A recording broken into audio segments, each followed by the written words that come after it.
Olá pessoal, vamos dar sequência ao estudo dos vegetais, trabalhando hoje com as chamadas plantas vasculares sem sementes. O que nós vamos abordar hoje é o ciclo reprodutivo geral, as principais características e uma visão geral dos grupos que fazem parte desse grande conjunto de plantas que eram antigamente conhecidas como as pteridófitas. Tá? Por que digo antigamente? Porque assim como aconteceu com as briófitas, as pteridófitas também não são mais reconhecidas hoje como um grupo natural de plantas. É aquela questão que eu tinha comentado com vocês dos estudos moleculares, que hoje fazem comparação do conteúdo genético, da informação do genoma das espécies, e fazem essa comparação e descobrem o grau de parentesco que existe entre esses diferentes organismos vivos. Então, com base nessas informações desse tipo de estudo, a gente consegue descobrir se uma planta tem realmente algum grau de parentesco, um percurso evolutivo, que encontra uma outra planta, fazendo com que a gente entenda se essas plantas elas possuem, ou podem ser outros organismos também, tá? Esse tipo de estudo se faz com todos os tipos de organismos. Se eles têm, no final das contas, um ancestral próximo comum. Como se descobriu com as briófitas, que não tinham um ancestral próximo comum, muitos desses grupos é como se vocês estivessem colocando um parente distante fazendo parte do núcleo familiar de vocês, então lá um primo de segundo, terceiro grau sendo dentro da casa de vocês, como sendo da família efetivamente de vocês, a mesma coisa aconteceu com as pteridófitas. Elas têm características comuns entre elas, morfologicamente falando, de locais onde vivem, algumas coisas relacionadas à ecologia, mas do ponto de vista evolutivo, do ponto de vista da biologia molecular, do conteúdo genético delas, o parentesco é muito distante, e por isso que a gente não diz que elas pertencem a um único grupo. Elas são plantas que têm características em comum, mas que a gente estuda elas mais ou menos próximas por terem características comuns, mas que cada uma tem a sua história de vida, da sua família, da sua existência, o seu percurso evolutivo. Então, como grupo, as pteridófitas são consideradas um grupo artificial. Então, se vocês quiserem se referir a pteridófita, briófita ou a gimnosperma, tem que usar essas aspas, porque são grupos que hoje em dia a gente não são mais considerados como grupos existentes, ok? Bom, características gerais desse grupo que colocam as tais das plantas vasculares sem sementes como sendo um grupo que se estuda junto, é que todas elas vão ter agora vasos de condução, tá? Coisa que as briófitas não tinham. Então o que diferencia essas tais pteridófitas das briófitas? Justamente elas têm o nome de plantas vasculares, gente. Então elas vão ser as plantas que vão apresentar já vasos de condução específicos para conduzir água das raízes para a parte de cima da planta e conduzir os elementos produzidos pela fotossíntese para todo o resto da planta, nutrindo a planta do ponto de vista energético. No momento em que essas plantas passam a ter vasos que conduzem a água e também passam a ter mecanismos que evitam a perda de água excessiva nos processos de transpiração, essas plantas passam a ter uma menor dependência da água. Então a gente vai encontrar as plantas vasculares sem sementes, por exemplo, samambaias, avencas, esse tipo de planta, a gente vai encontrar elas em lugares mais secos do que a gente encontra, por exemplo, as briófitas. Tá? A briófita vai estar sempre muito próximo da água ou em lugares sob florestas onde tiver uma umidade relativa do ar muito alta o tempo todo. Já as plantas vasculares sem sementes, por terem esses mecanismos mais eficientes para a condução de água, elas conseguem viver em lugares mais secos. Tá? A reprodução dessas espécies ela tem uma semelhança com a reprodução das briófitas. Ela vai ter, como todas as plantas, alternância de gerações. Então eu vou ter uma fase esporofítica e vou ter uma fase gametofítica. Qual que é a diferença? Para as briófitas, a fase de gametófito, que é aquela fase verdinha, que produz os gametas, vai ser a fase predominante de vida da planta. Ela vai passar a maior parte da vida dela como uma fase de gametófito. Tanto é que o esporófito, vocês vão lembrar da última aula, ele cresce sobre o corpo do gametófito. Então, o esporófito aparece de vez em quando para produzir os esporos, depois ele some e a planta passa a maior parte da vida dela como um gametófito. Para as plantas vasculares sem sementes, é o contrário. Ela passa a maior parte da vida dela como um esporófito. E aí vamos lembrar o seguinte, o gameta é altamente dependente da água, tá, para a sua reprodução, ao passo que o esporo não é. Então, o que vai acontecer? A briófita ela vai ser mais dependente de água também, no sentido de que a fase reprodutiva principal dela em que ela ocorre é a fase gametofítica. Então, é mais um motivo pelo qual as briófitas, né, são mais dependentes da água do que as plantas vasculares sem sementes. Tá? E, por fim, uma outra característica importante é que as plantas vasculares sem sementes, elas passam a apresentar a capacidade de sintetizarem lignina, coisa que as plantas avasculares não têm. Qual que é a importância da lignina? Lignina é uma substância que promove uma possibilidade de resistência mecânica para a planta, né? Faz com que a planta consiga suportar um peso maior no seu corpo. Então, a capacidade de transportar água a longas distâncias, porque agora já tem um sistema de transporte específico de água dentro do corpo dela, e de água e de açúcares também, tá? Mais o surgimento da lignina, que fornece resistência, né, ao peso do corpo de uma planta que cresce bastante, permite com que, no final das contas, as plantas vasculares sem sementes, as antigas pteridófitas, elas possam ter um porte bem maior do que uma briófita. Uma briófita nunca vai conseguir crescer tanto quanto cresce uma espécie do grupo das plantas vasculares sem sementes. E isso pode ser observado no registro histórico, que a gente vai discutir daqui a pouquinho, tá? Com relação às fases de vida, o interessante é esse efeito aqui que a gente encontra, tá?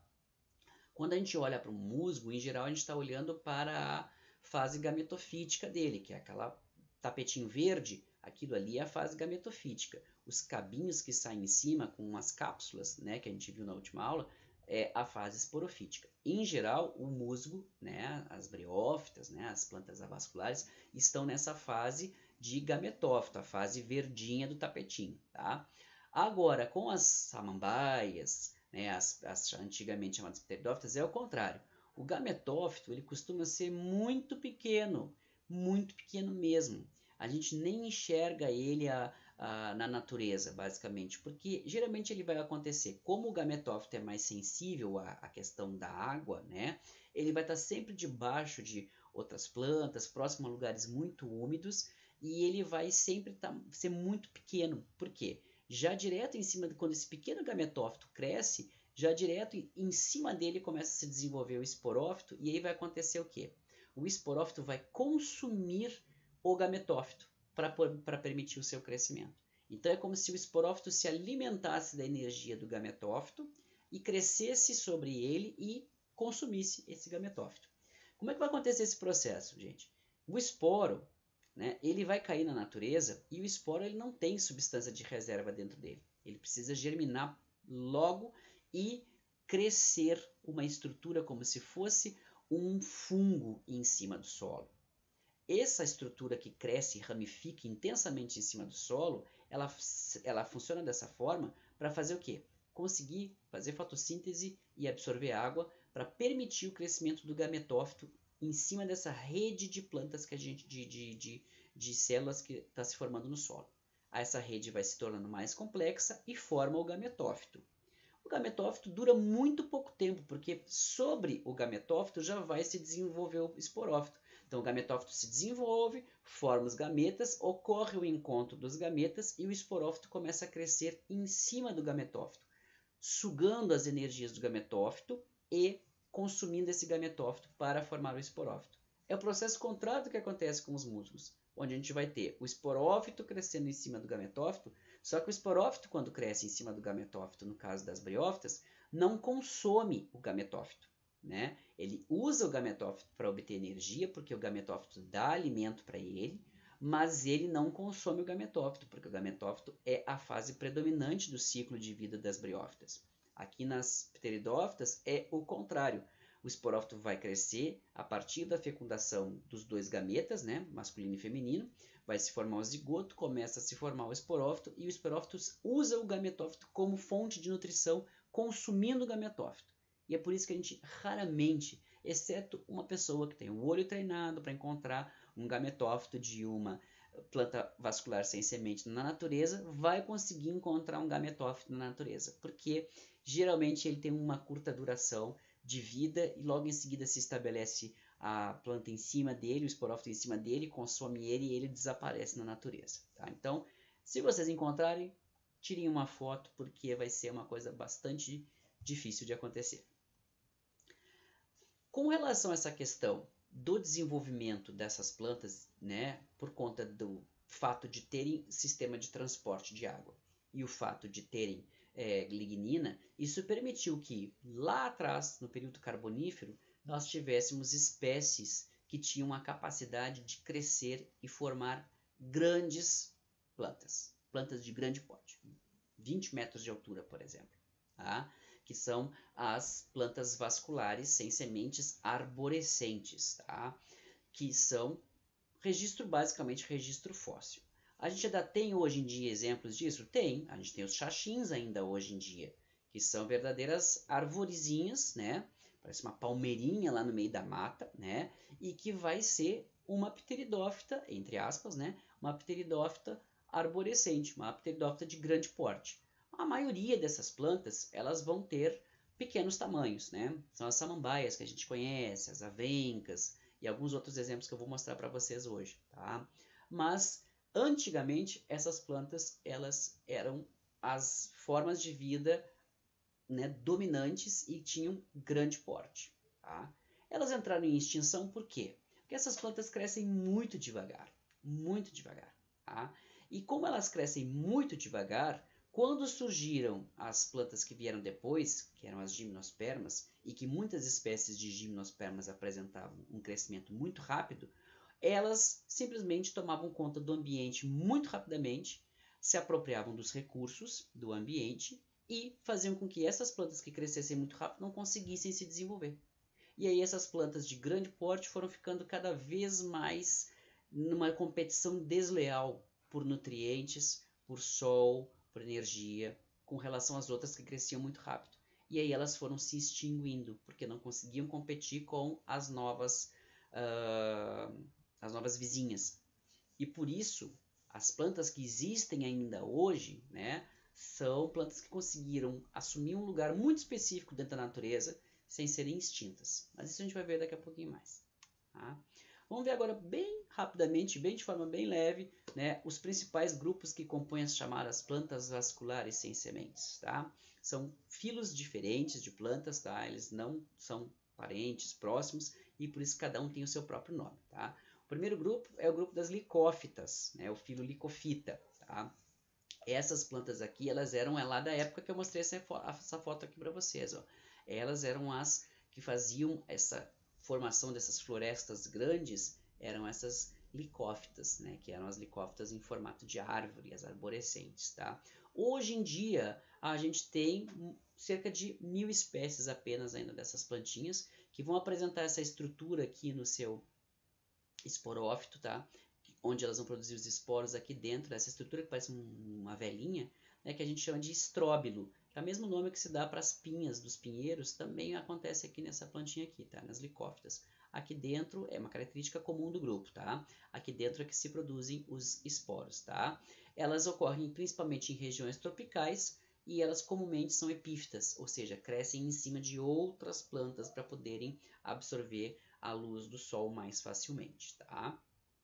Uma curiosidade a respeito desse grupo é a chamada planta da ressurreição, que talvez você já tenha ouvido falar, que é uma licófita, né?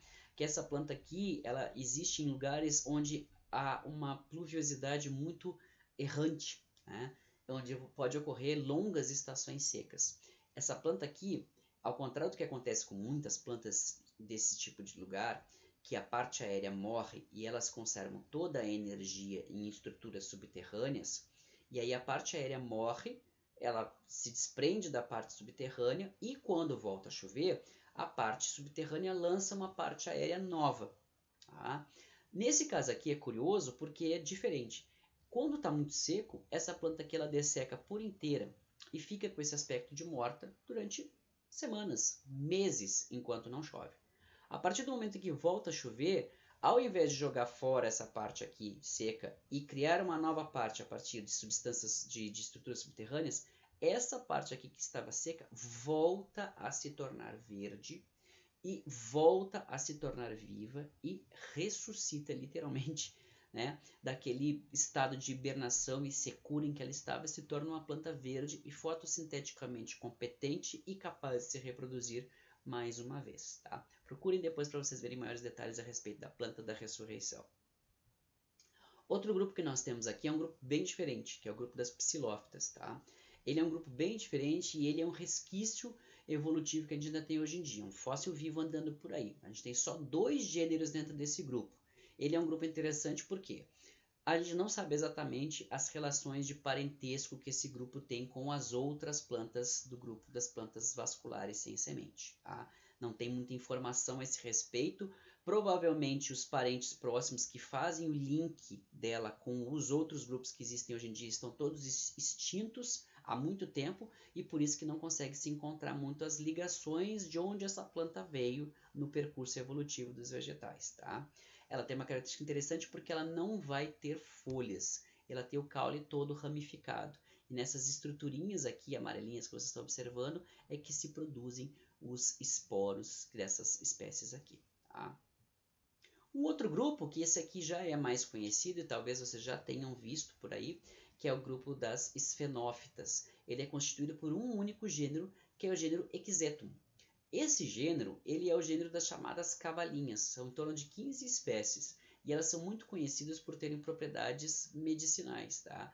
Inclusive, há um tempo atrás, essas espécies, né, de cavalinhas, o chá de cavalinha, ele era muito utilizado para quem queria emagrecer, então foi uma febre a utilização desse chá. Eu não sei exatamente se parou de se utilizar esse chá por conta de efeitos colaterais, que hoje já não se fala mais tanto assim no chá da cavalinha, mas há uns anos atrás era uma febre, tá?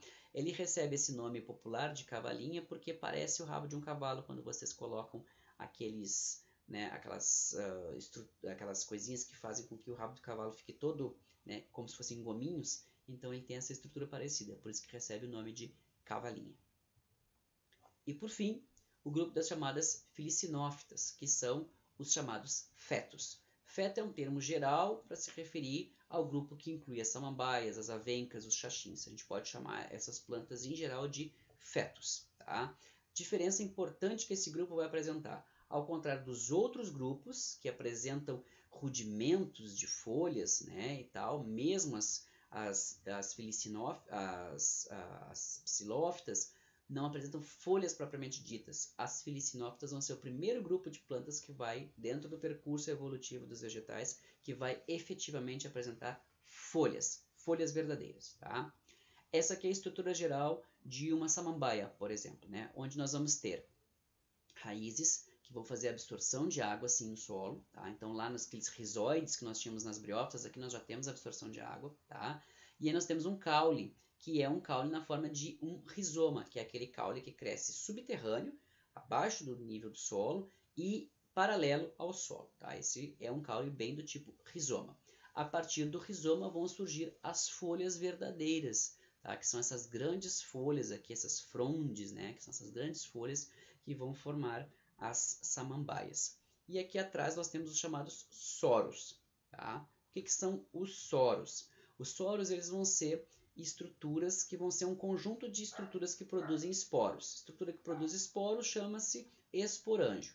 Então ali nessas folhas dessas samambaias, comumente a gente vai ter esses esporângios acontecendo em grupos, né? Que são essas estruturinhas aqui, essas bolinhas que são chamadas de soros. Tá? Muitas vezes as pessoas olham e acham que é, né, alguma peste, alguma coisa assim, quando não tem esse conhecimento, mas não. Essas são as estruturas reprodutivas desse tipo de planta. Tá?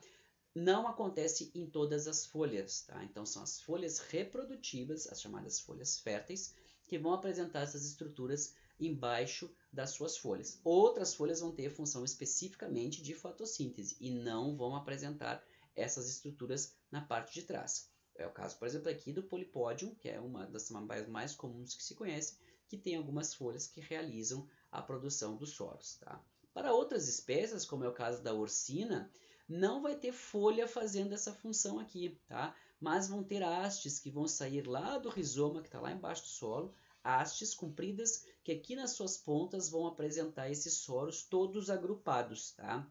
E é ali que vai se dar a produção dos esporos e não nas folhas, né? Vai ser uma modificação do caule, tá? As filicinófitas vão ser dentro do grupo, obviamente, o grupo dentro das plantas vasculares sem sementes, o grupo mais diversificado. E isso acontece muito em questão também de ser um grupo de interesse econômico, porque são plantas muito utilizadas como plantas ornamentais, tá? Então, cerca de 12 mil espécies conhecidas de filicinófitas, tá? E onde a gente costuma encontrar muito em florestas tropicais, tá? Com uma grande variedade de morfologias. A gente tem essa questão de associar muitas vezes as entre aspas, pteridófitas com climas frios, pelo mesmo motivo das briófitas, tá? Apesar da maior diversidade dessas espécies de plantas, né, acontecer em climas quentes, a gente muitas vezes associa elas com climas frios pelo fato de que elas são plantas que tem algumas que se especializaram em viver em climas frios e em ambientes que não conseguem sustentar, por exemplo, uma floresta, né? Em um ambiente que, por exemplo, não tem como ter uma árvore de grande porte porque o solo fica congelado permanentemente abaixo do, né, o permafrost que a gente chama. Então, nesse tipo de ambiente, a gente não vai ter uma árvore de grande porte. A gente vai ter plantas que utilizam o solo numa camada muito superficial, que é o caso, por exemplo, das samambaias, que é o caso, por exemplo, dos musgos. Então, por isso que a gente associa, muitas vezes, quando vê um ambiente muito frio, a vegetação sendo formada por esse tipo de planta, e aí a gente acha que samambaia e musgo é planta de lugar frio.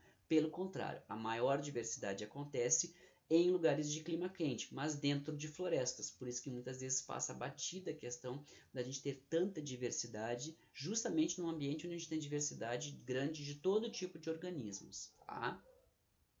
Um exemplo disso é a questão da Dicksonia, a Dicksonia seloviana, que é um remanescente pré-histórico, digamos assim, né, das antigas pteridófitas arborescentes. Ela pode chegar até 25 metros de altura, com um diâmetro caulinar de meio metro, só que com um crescimento muito longo. E esse é o motivo pelo qual eu falei para vocês que a maior parte das pteridófitas, né, arborescentes foi extinta, porque o crescimento é muito longo, muito lento, né? Essas plantas vão crescer poucos centímetros por ano. Então, 1 centímetro por ano, muitas vezes. Então, essa planta vai levar centenas de anos para atingir um tamanho muito grande. E isso é uma coisa muito difícil, porque ela vai ter que competir com angiospermas e gimnospermas que têm um crescimento muito rápido, muito vigoroso, uma planta que em poucos anos tem o dobro do tamanho dela. Então, ela vai ter uma dificuldade de competir por nutrientes e de competir por luminosidade. Isso fez com que essas plantas sobrevivessem à base de viver em um ambiente muito específico, sempre, né, na sombra, para não competir justamente por luz, porque ela não consegue crescer muito, então ela vai ser uma planta que vai ser sombreada, obviamente, o mais rápido possível durante o crescimento dela, então ela se adaptou a viver nesse ambiente úmido e sombreado, sem disputar luz, porque ela não consegue crescer o suficiente, numa taxa suficiente que ela possa disputar luz com uma angiosperma, por exemplo. Uma questão interessante é que o caule dela não tem uma estrutura caulinar normal como de uma árvore, de uma angiosperma ou de um pinheiro, por exemplo. Se vocês serrarem o caule de uma Dicksonia seloviana, vocês vão encontrar uma estrutura completamente diferenciada, onde vocês vão encontrar um pouco de formação, né, de uma estrutura que lembra um pouco, né, a madeira, mas muita estrutura de raiz envolvendo essa estrutura, né, que é o caule dela. Então não se forma lenho, tá? Que é a madeira. A madeira só vai aparecer nas gimnospermas. Por mais que tenha pteridófitas de grande porte, elas nunca formam o que a gente chama de xilema secundário, que é o lenho. Tá? E aí nós vamos de um extremo ao outro, porque aí nós saímos da Dicksonia, que pode atingir 25 metros de altura, até a azola, que é a menor planta vascular sem semente conhecida. Tá? E essa planta é bem conhecida e provavelmente vocês já ouviram falar sobre ela,